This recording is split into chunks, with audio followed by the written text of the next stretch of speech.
Heyo everybody, Haku here with my live reaction for the opening. Really, this isn't a live reaction. I live reacted to the full episode, and I'm going to take the reaction I did to the opening from my episode reaction and splice it in right here. And then, once you watch that, then I want to talk about the opening itself, break down some small details, and I will say for those of you watching, once my reaction's over and I start breaking it down part by part, I'm going to talk about things that are probably spoilery if you're an anime only, so sorry, this is kind of manhwa focused. I'm going to be talking about a lot of the small details, and that's probably going to be spoilery for some of you, so if you don't want to watch after the reaction, if you just want to see the reaction and then skip me breaking it down, then yeah, I'll let you know. That was really good though. Okay, so we do get the opening. Hopefully, I really hope they do the visuals better than season 1. I like the style so far. They give us Nyanya in the opening. His original team. Okay. Oh god, I'm gonna have to go back through and look at this in more detail. And some of this is a little spoilery, I think. Oh yeah, I just thought about Emily.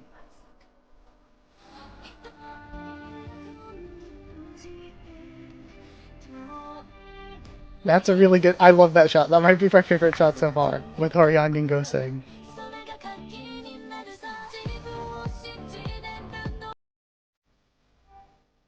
Oh, this is really good, actually. Hold on, there's a lot of really good small details. And then I guess Mazano's back isn't spoilery because we saw it in season 1. No, there are a lot of really good details in here.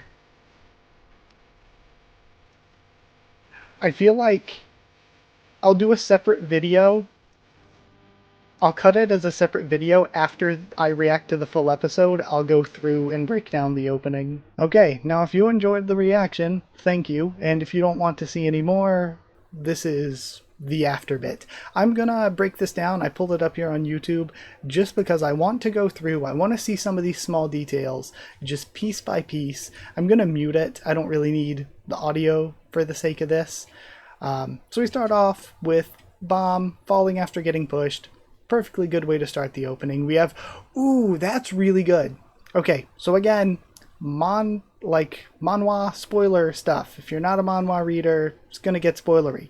This is neat. So we have him falling, and we see the red light, and we know from the manhwa, he says when he fell, like he was put into this thing by FUG. This might not actually be when he was pushed by Rachel. This might be also visualizing when he joined FUG.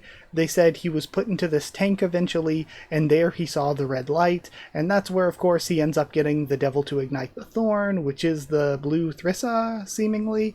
So that I think is actually the red light that he saw when he got the devil to ignite the thorn. Oh yeah, and we see it. We straight up see the thorn. Okay, so this is actually, again, I love the visual stuff they're doing here with the opening. We have the red light, and then it goes and we see the thorn within it. Hold on, where's my frame by frame key? Yeah, so we see the thorn inside the red light. So it is a hint at the thorn. And presumably, I guess, the blue Thrissa. So we have Wangnan, carnivorous plants, mushrooms, the crown, and then Lurker coming in, Nia. The elevator opens, seeing Viol. We see the Team Tang Suyuk members. And I wonder how they're going to change what they're going to call Team Tang Suyuk or whatever. So, interesting choice of his allies to show. You got Rack in the middle, you got Kunin and Drossi, you got Shibisu Hatsunak on the right. On the left, we've got Lorray and Paracule. I guess, they're definitely going to be continuing with the Paracule comic relief stuff, but it feels wild to me to not include Amigo Chaz if you're including Paracule. Amigo Chaz, like, even though I guess you can say Paracule plays a bigger role in season 2, what we're gonna see here. Again, manhwa spoilers if you don't want, like, you should have gotten out already. I was talking about Thorn stuff, but it just feels like Pericule, I guess he plays a bigger role than Amiko Chaz, but Amiko Chaz just feels more important to me than Pericule in this sense. I mean, I don't think Bomb's particularly that close with either of them, but I don't know, it's just a weird inclusion of Pericule but not Amiko Chaz to me. Or including Pericule at all. It feels like he wasn't really Bomb's friend. Holy shit, I didn't even realize this when I first reacted. I did not even realize that was Kasano. We have Horyang and Kasano, the Wings, Sophia. I did not even realize. So we're showing that this early. We didn't see these character designs in the PVs. You've got Kun and Rachel in the middle. I love this. And then they're being spoilery. They are being spoilery here. You notice that they have Apple and Michael on Rachel's side, but then on Kun's side, you've got Dan, Novik, Ron, and Geteng. Really being spoilery with this one. Then somebody brought this up. I saw a screenshot of this posted in the Discord. I think it Luck that said something. I don't remember who. Why is Murchia a clan member? Why this portrayal? This is probably the worst portrayal you could have given FUG. Why is there a clan member here? What is this? What is the decision-making process?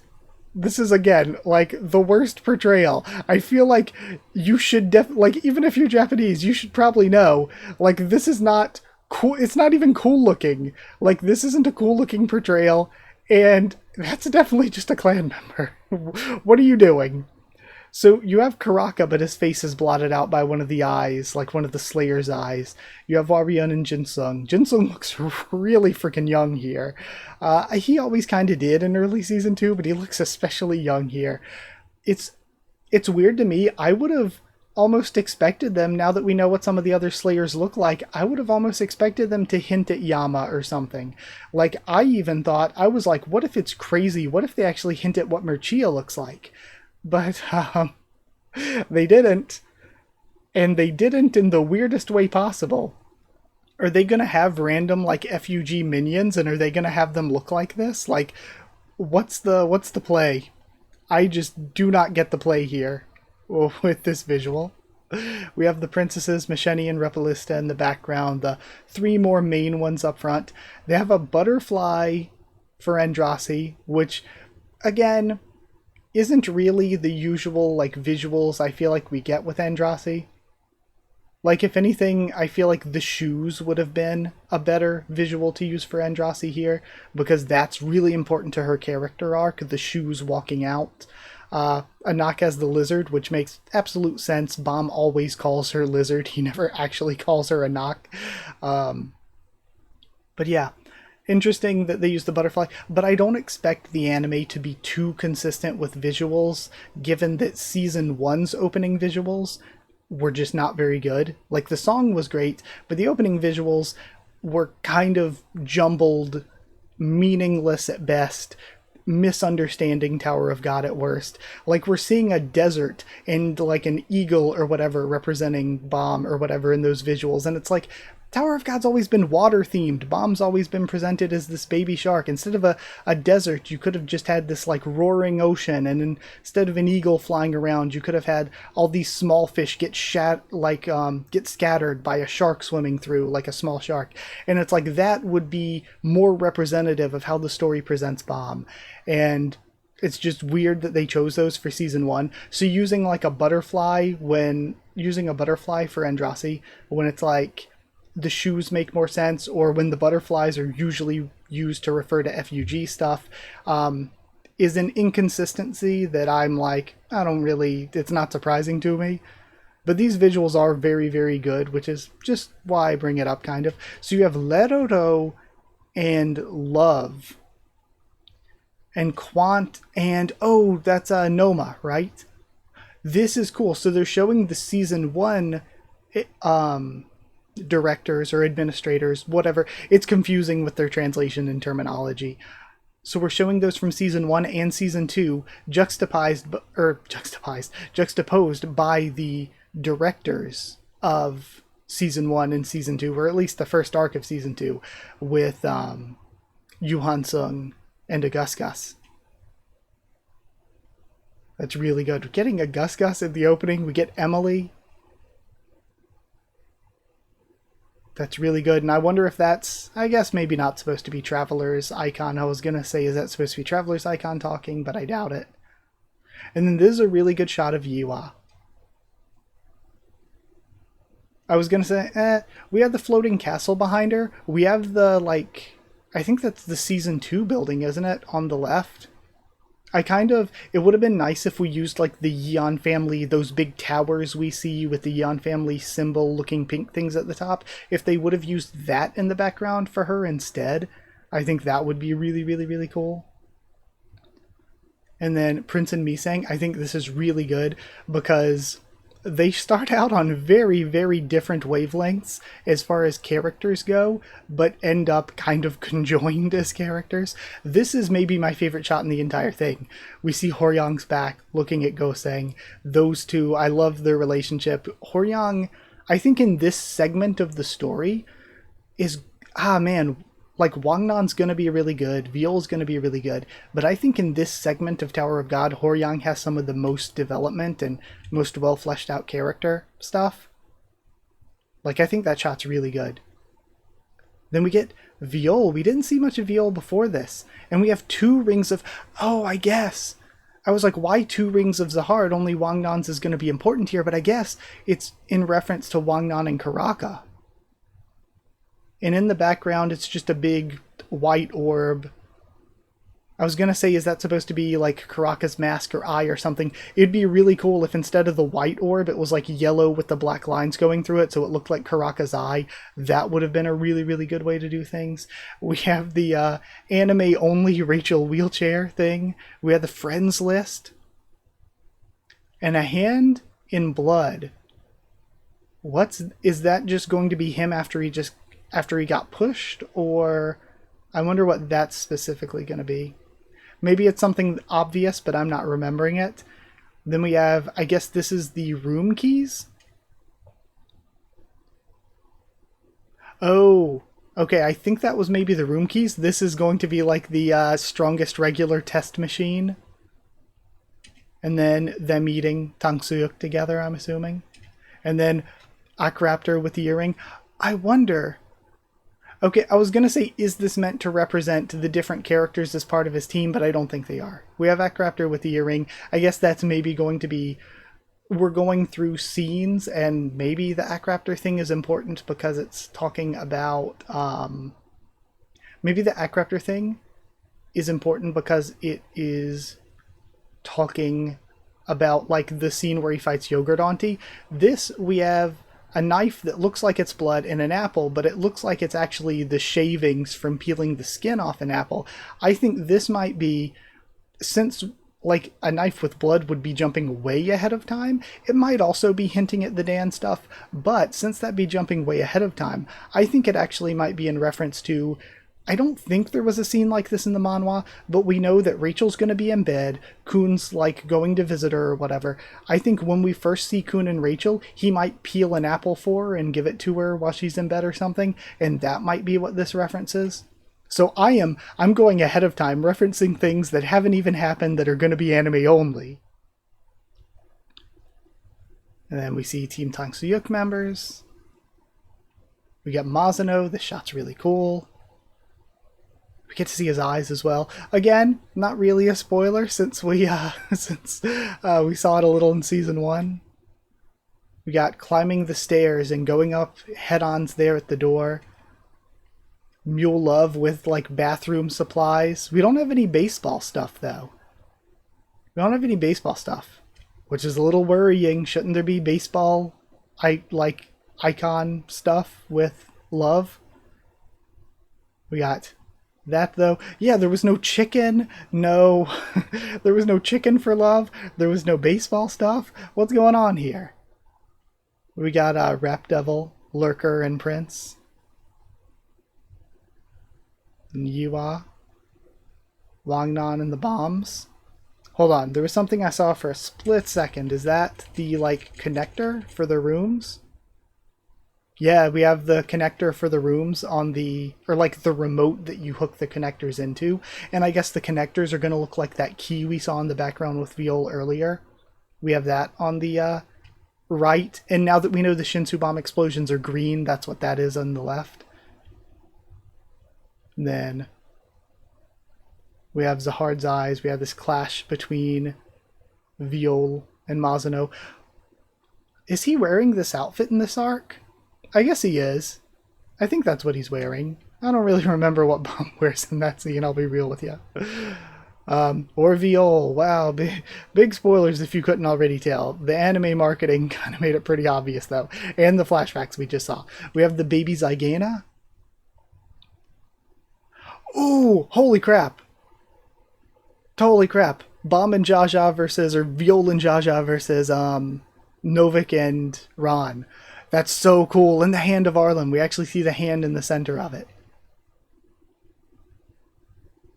That's so cool. Or actually, no, that's not even Viol. That's Kasano. So we have, okay, just the important characters that are, I mean, Novik and Ron aren't new to that arc, but they kind of become more important in that arc. So we have those four big players with the hand. And I would assume we wouldn't see much more, because from there we're going to be going into workshop battle stuff, which will probably be Core 2. We have Viol using the 5 bongs, which is probably a reference to when he first meets Quattro, which would be like right before the Hand of Arlen. And then we have Kun in his... Okay, so we see Kun in his Hand of Arlen outfit there. More stair imagery going up. So we had the stair imagery going up. We go through the door that Head-On standing beside. We see all this stuff that he experiences in the tower. And now we're continuing, like, hinting at the climb after all this. And then we get to see his eyes. I didn't remember this either from my first reaction. We get to see Viol's eyes here. Okay. And I think that's it. Alright, that was incredibly good, actually. They actually kind of crushed it with those visuals. I am so much more happy with this opening than I was with the first season's opening. This one is so good. I think the song is solid. I think the song's good. It's going to be hard to beat the song for the first opening because it is like, that's really, really good. But this one's really good too. I loved this. I think the visuals, I think they really actually did some good stuff here.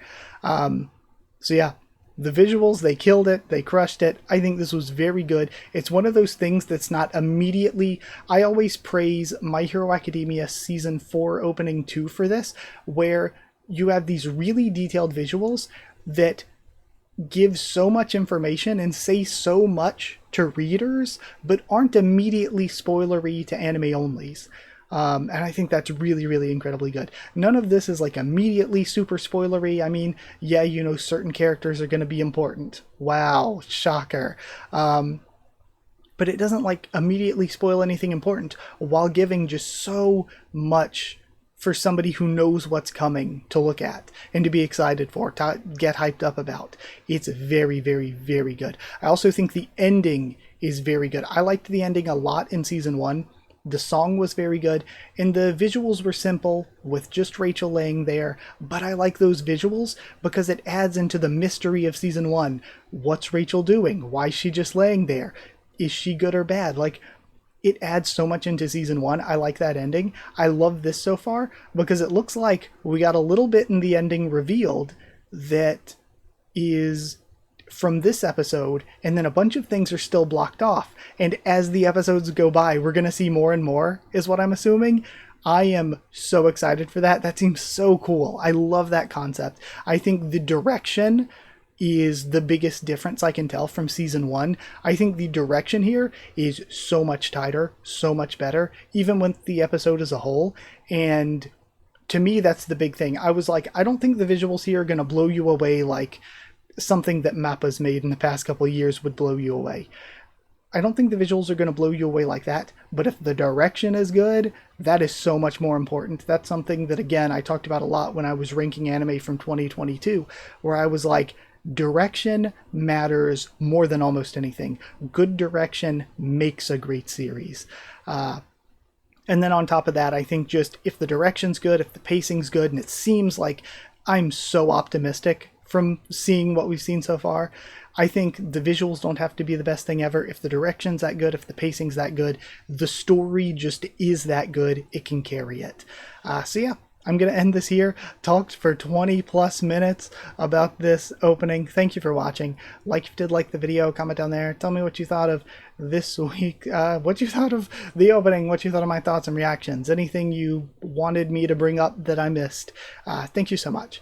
Like, comment, subscribe, follow on Twitter if you want. If you want a link to the Discord server, it's free and open for anyone. If you want to help support the channel by dropping a super thanks, it's appreciated. If you want to help support the channel by becoming a patron or channel member, you get your name at the end of every video and you get One Piece videos a little bit early. Just hit join down below to become a member. Go to patreon.com/Haku with the tubes, or a link will be in the description if you want to become a patron. Thank you so much to people who are patrons and members. Thank you to Chosen Regular Evan Holly, Magical Girls, FR Abyss Knight, and JA, Jerryton Students, David Langstaff and Folded Ghoul, Slayer Candidates, SG and Stan Cedar, and Pure Element Pater Diallo. Thank you so much for your support. Thank you so much for watching, and I'll see you all next time.